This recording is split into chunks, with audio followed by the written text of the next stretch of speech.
ओम शांति। 9 फरवरी 2023 के ईश्वरीय महावाक्य। पहले एक नज़र मुरली के मुख्य पॉइंट्स पर। बाबा ने कहा, तुम बच्चों जैसा तकदीरवान दुनिया में कोई भी नहीं है। तो सगे बच्चे बन ऐसी चलन दिखाओ जो बाप भी खुश हो। किसी को दुख मत दो। आपस में बहुत मीठा हो रहना है।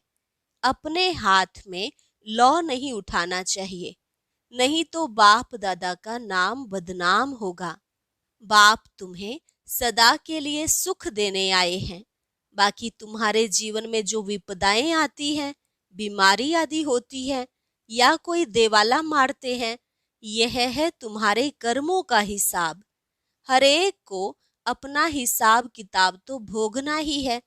जो नष्टो मोहा नहीं बनते उन्हें जास्ती मार खानी पड़ती है, क्योंकि जब तक ममत्व रहता है तब तक वह ताकत नहीं आती। अगर ब्राह्मण परिवार में भी कोई को फैमिलियरिटी का नशा है तो उन्हों की अवस्था चढ़ नहीं सकती।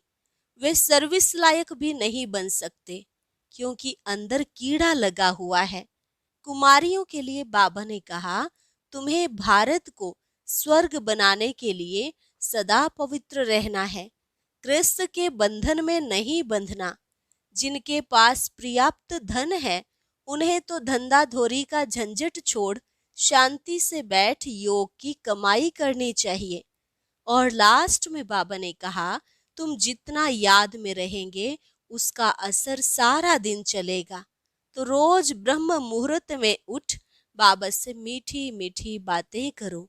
बाबा, आपने तो कमाल किया है, जो 21 जन्मों के लिए हमें स्वर्ग की बादशाही दे रहे हो। हम तो आप पर बलिहार जाऊं, लेकिन बलिहार जाना भी है, सिर्फ कहना नहीं है। अब सुनते हैं महावाक्यों को विस्तार से। मुरली का सार। मीठे बच्चे, इस पुरानी दुनिया में और कोई भी आश न रख। भविष्य उच्च पद पाने के लिए सिर्फ नष्टो मोहा बनो। बाप को याद करो और पवित्र रहो। प्रश्न, बाप कौन सा सीधा सरल रास्ता बताते हैं? किस बात से बाप का ताल्लुक नहीं? उत्तर, बाप बच्चों को शांति धाम सुख धाम चलने का सीधा साधा रास्ता बताते। बच्चे, सिर्फ बाप को याद करो और पवित्र रहो। बाकी तुम्हारे सामने कोई विपदा आती, दुख व बीमारी आती, देवाला मारते, यह सब तुम्हारे अपने ही कर्मों का हिसाब है। इनसे बाप का कोई ताल्लुक नहीं। बाप युक्तियां बताते हैं। कर्म बंधन से छूटना हर एक बच्चे का काम है। दूसरा प्रश्न, कोई कोई बच्चे किस एक कारण से सर्विस लायक नहीं बनते? उत्तर, फैमिलियरिटी का हल्का नशा है, माया का अंदर कीड़ा लगा है, इस कारण सर्विस लायक नहीं बन सकते। गीत, लौट गया गम का जमाना। ओम शांति। खुशी और गम। अभी तो है रावण राज्य। मनुष्य तो जानते नहीं कि रावण राज्य किसको कहा जाता है। बाप आकर बच्चों को समझाते हैं कि गम कब होता और खुशी कब होती। इस रावण राज्य में गम भी है तो खुशी भी है। अभी अभी खुशी, अभी अभी गम। बच्चा जन्मा तो खुशी, मर गया तो गम। सन्यासी भी कहते हैं यहाँ का सुख काग विष्टा के समान है, तो जरूर कहेंगे यह गम की दुनिया है। परंतु उन्हों को यह पता ही नहीं है कि सदा सुख, जहाँ गम का नाम निशान भी ना हो, वह होता ही है सतयुग में। यह तुम बच्चे अभी जानते हो कि बरोबर अभी रात है। रात दुख की होती है। इसको रावण की रात कहा जाता है। रावण के आने से भक्ति आरंभ होती है, विकार आरंभ हो जाते हैं। अभी तुम बच्चे समझते हो कि हम सदा खुशी में रहने का अभी पुरुषार्थ कर रहे हैं। बाप समझा रहे हैं कि बच्चे, भविष्य उच्च पद पाने का पुरुषार्थ करो और कोई भी आश नहीं रखनी है। बच्चों को यह तो पता ही नहीं है कि बेहद के बाप से क्या मिलता है, बाप ही आकर बताते हैं। दुनिया यह नहीं जानती कि परमात्मा से क्या मिलता है, समझते हैं दुख सुख वही देता है। बाप कहते हैं मैं तो सदा सुख देने आता हूँ, तुम सिर्फ श्रीमत पर चलो। मैं तो तुमको शांति धाम और सुख धाम का रास्ता बताने आया हूँ। उस रास्ते पर चलना तो तुम्हारा काम है। और क्या झंझट सामने आता है, झंझटों में तो सारी दुनिया है। बाप कहते हैं मैं तो सीधा साधा रास्ता बताता हूँ, वह तो बहुत सहज है। बाकी जो विपदाएं झंझट आते हैं, दुख आता है, बीमारी आदि होती है, देवाला मारते हैं, यह सब है तुम्हारे कर्मों का हिसाब। सो हरेक को भोगना ही है, इनसे हमारा कोई ताल्लुक नहीं। इस समय भी कोई ऐसा पाप करते हैं तो दुख भोगना पड़ता है। मैं तो तुमको रास्ता बताने आया हूँ। मेरा फरमान है मुझ बाप को याद करो, क्योंकि वापस जाना है। बाकी लड़ाई झगड़े में तो सारी आयु गवाई। मैं तो सीधा रास्ता बताता हूँ कि मुझे याद करो और पवित्र रहो। कैसे रहो यह भी युक्तियां बताते हैं। बाकी माथा मारना पुरुषार्थ करना तो तुम्हारा काम है। यह सब कर्म बंधन तुम बच्चों का है। बाप कहते हैं गृहस्थ व्यवहार में रह पवित्र रहना है। बाप जानते हैं स्त्री का पति में बच्चों में मोह बहुत रहता है। उनसे छुटकारा पाना, नष्टो मोहा बनना, यह तो बच्चों का काम है। बाप तो सिर्फ दो बातें कहते हैं, अगर पूरा वर्षा लेना है तो एक पवित्र जरूर बनना है और दूसरा योग में रहना है। कोई बात में तुमसे अगर कोई लड़ते हैं तो यह हुआ तुम्हारा कर्मों का हिसाब किताब। बाकी तुम पवित्र रहो, उसके लिए गवर्नमेंट भी रोक नहीं सकती।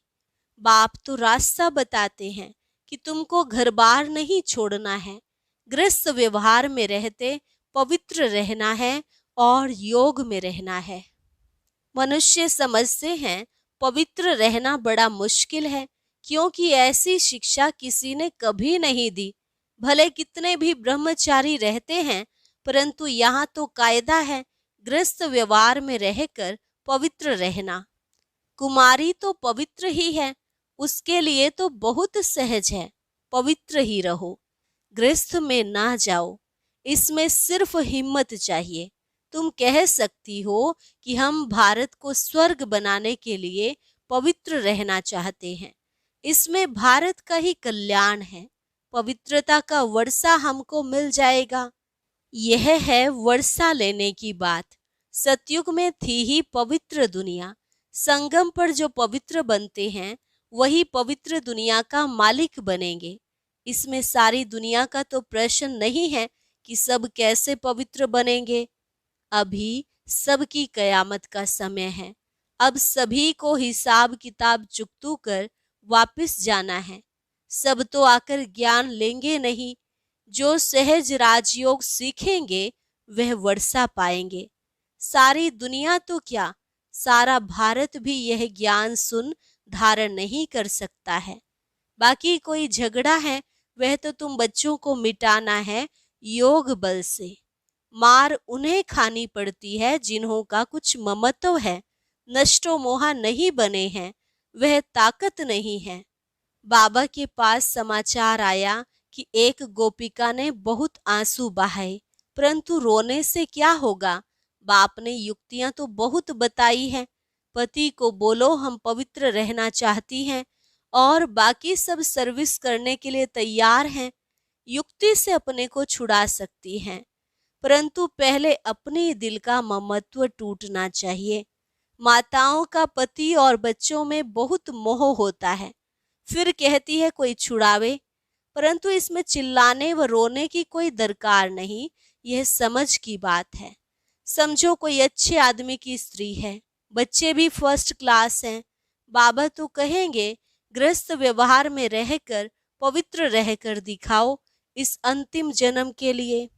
तो पति को समझाकर वश करना पड़े, नहीं तो जवाब देना पड़े, परंतु जब नष्टो मोहा बन सके तब। कोई चाहे तो एक सेकंड में नष्टो मोहा हो जाए, नहीं तो जीवन भर भी ना हो सके। बहुतों को छोड़ने बाद भी ममत्व नहीं मिटता, फिर रग जाती रहती है, तो वह अवस्था नहीं रहती। इसलिए बाप कहते हैं पहले नष्टो मोहा हो जाओ, बाकी सिर्फ कर्म कूटते रहेंगे तो बाप क्या करेंगे। सबके लिए रास्ता एक ही है, पवित्र जरूर बनना है। अगर पवित्र नहीं रहने देते तो अपने पांव पर खड़ी हो कोई न कोई सर्विस में लग जाओ। यहाँ तो साफ दिल चाहिए, ऐसे नहीं घर छोड़कर आए फिर ब्राह्मण कुल में रहे, कोई न कोई से फैमिलियरिटी में फंसी रहे। ऐसे भी बहुत हैं जिनको फैमिलियरिटी का हल्का नशा रहता है, उन्हों की अवस्था नहीं चढ़ती, सर्विस लायक नहीं बनते, क्योंकि अंदर कीड़ा लगा हुआ है, माया छोड़ती नहीं है। लिखते हैं बाबा बहुत माया के तूफान लगते हैं, तो जरूर हल्का नशा आता होगा। यहाँ कमल फूल समान रहना है, मुरझाने की बात नहीं। सबको अपना अपना कर्म बंधन है, तो दवाई भी अपनी अपनी है। कोई कमाई लिए पूछते हैं तो बाबा उनका पोता मेल देख राय देते हैं। कई हैं जिनका धंधा ऐसा है कि पाप करने बिगर शरीर निर्वाह चल नहीं सकता। आजकल समय ही ऐसा हो गया है। कोई पास बहुत पैसे हैं तो पाप करने की दरकार नहीं है। बाबा कहते हैं शांत में बैठ योग की कमाई करो, परंतु काम करने से पहले राय लेनी होती है। ऐसे नहीं काम करने के बाद बोले इस बात में फंस गया हूं क्या करूं। बाबा समझाते रहते हैं अगर धन बहुत है तो शांत में बैठ बाबा से वर्षा लो, धंधे धोरी का झंझट छोड़ो। कदम कदम पर श्रीमत पर चलना बहुत जरूरी है। आपस में बहुत मीठा रहना है, नहीं तो बाप दादा का नाम बदनाम करेंगे। बाप दादा व सतगुरु की निंदा कराने वाला उच्च ठोर नहीं पाएगा। अपने हाथ में लौ नहीं उठाना चाहिए, नहीं तो सब कहेंगे ईश्वरीय कुल के भी ऐसे बच्चे होते हैं क्या। बाप कहते हैं किसको दुख मत दो, सवेरे उठ बाबा को याद करो। बाबा आप कितने मीठे हो, आप हमको राजाओं का राजा स्वर्ग का मालिक बनाते हो। हम आपकी श्रीमत पर जरूर चलेंगे, हम आसुरी मत पर नहीं चलेंगे। बाप को याद नहीं करते हैं तो बाप समझ जाते हैं इनके अजुन पुराने आसुरी संस्कार हैं, यह क्या स्वर्ग का राज्य भाग्य लेंगे। अपनी चलन तो देखो, नहीं तो तुम बच्चों जैसा तकदीरवान दुनिया भर में कोई नहीं।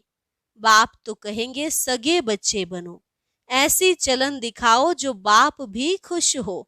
बाप को बच्चों का बहुत ख्याल रहता है कि कैसे बच्चों को दुख से छुड़ाए, उच्च पद प्राप्त कराएं। बाबा समझाते हैं दिन में भले गोरख धंधा करो, परंतु ब्रह्म मुहूर्त में उठ बाबा से मीठी मीठी बातें करनी चाहिए। बाबा आपने तो कमाल किया है, 21 जन्मों के लिए स्वर्ग की बादशाही तो आप देते हो, हम तो आप पर बलिहार जाऊं। तो बलिहार जाना है, सिर्फ कहना नहीं है। जितना समय याद में रहेंगे उसका असर सारा दिन चलेगा। बहुत बीके हैं जो सुबह को उठते नहीं हैं, तो धारणा भी नहीं होती है। सवेरे जागने की आदत पड़ जाए फिर देखो कैसे सर्विसेबल बन जाते हैं। जिसको सर्विस का शौक है वह कहाँ भी सर्विस करेगा। गाली तो मिलेगी, 100 में से 1 निकलेगा, इसमें लज्जा नहीं होनी चाहिए। सर्विस तो जहां तहां है, सिर्फ करने वाला हो। बाबा युक्तियां तो बताते रहते हैं, नशा होना चाहिए और सभी नशों में है नुकसान। बिगर नशे नर को नारायण बनाने के, यह नशा बाप चढ़ाते हैं। बाकी कोई के पास ज्ञान का नशा है नहीं। पतित दुनिया और पावन दुनिया का भी किसको पता नहीं है। पतित दुनिया में जरूर पतित होंगे, तब तो पावन देवताओं को पूजते हैं। सतयुग त्रेता में तो पावन महाराजा महारानी होकर गए हैं। रावण की राजधानी शुरू होती है द्वापर से। बच्चे जानते हैं कि शिव बाबा हमको अच्छे कर्म सिखलाते हैं और फिर पद का भी साक्षात्कार कराते हैं। यह है प्रत्यक्ष फल का साक्षात्कार। तो जबकि बाप स्वयं आए हैं सिखलाने के लिए, तो सीखने की कितनी उत्कंठा होनी चाहिए। कर्म बंधन है, सिर्फ ऐसे कहना इसको भी कमजोरी कहा जाता है। कर्म बंधन से छूटने की युक्तियां भी बाबा बतलाते रहते हैं, परंतु ऐसी राय पक्के को ही दे सकते हैं, ना कि कच्चे को। कई बांधेलियां भी पुरुषार्थ कर ज्ञान योग बल से पति को वश कर उनको ले आती हैं, मार भी बहुत खाती हैं। कहा जाता है ना, धरत परिये धर्म ना छोड़िए। तो यह भी प्रतिज्ञा की जाती है और उस पर कायम रहना चाहिए, अमल करना चाहिए। माया बड़ी प्रबल है, उन पर विजय पानी है, पूरा पुरुषार्थ करना है। ऐसे नहीं कि स्वर्ग में क्या भी पद पाए, नहीं, पुरुषार्थ उच्च बनने का करना चाहिए। अच्छा, मीठे मीठे सिकिलधे बच्चों प्रति माता पिता बाप दादा का याद प्यार और गुड मॉर्निंग। रूहानी बाप की रूहानी बच्चों को नमस्ते। रूहानी बच्चों की रूहानी बाप दादा को नमस्ते नमस्ते, गुड मॉर्निंग। धारणा के लिए मुख्य सार। पहली पॉइंट, अपने हाथ में लौ नहीं उठाना है। आपस में बहुत बहुत मीठा रहना है, किसी को भी दुख नहीं देना है। ब्रह्म मुहूर्त में उठ बाप से मीठी मीठी बातें करनी है। सेकंड में नष्टो मोहा बनना है। पवित्र रहने की युक्ति निकालनी है, हिम्मत रखनी है। ज्ञान योग बल से हिसाब किताब चुकतू करने हैं। वरदान, सेवा के क्षेत्र में स्व सेवा और सर्व की सेवा का बैलेंस रखने वाले मायाजीत भव। सेवा के क्षेत्र में स्व सेवा और सर्व की सेवा का बैलेंस रखने वाले मायाजीत भव। सर्व की सेवा के साथ साथ पहले स्व सेवा आवश्यक है। यह बैलेंस सदा स्व में और सेवा में उन्नति को प्राप्त कराता है। इसलिए सेवा के क्षेत्र में भाग दौड़ करते दोनों बातों का बैलेंस रखो तो मायाजीत बन जाएंगे। बैलेंस रखने से कमाल होती है, नहीं तो सेवा में बाह्य मुक्ता के कारण कमाल के बजाय अपने व दूसरों के भाव स्वभाव की धमाल में आ जाते हो। सेवा की भागदौड़ में माया बुद्धि की भागदौड़ करा देती है। स्लोगन, अपनी विशेषताओं के बीज को सर्व शक्तियों के जल से सींचकर उन्हें फलदायक बनाओ। अपनी विशेषताओं के बीज को सर्व शक्तियों के जल से सींचकर उन्हें फलदायक बनाओ। अच्छा, और अब सुनते हैं आज का अव्यक्त ज्ञान मोती। ये एक बहुत संस्कारितापूर्ण वीडियो है, जरूर देखें, कोई भी मिस ना करे।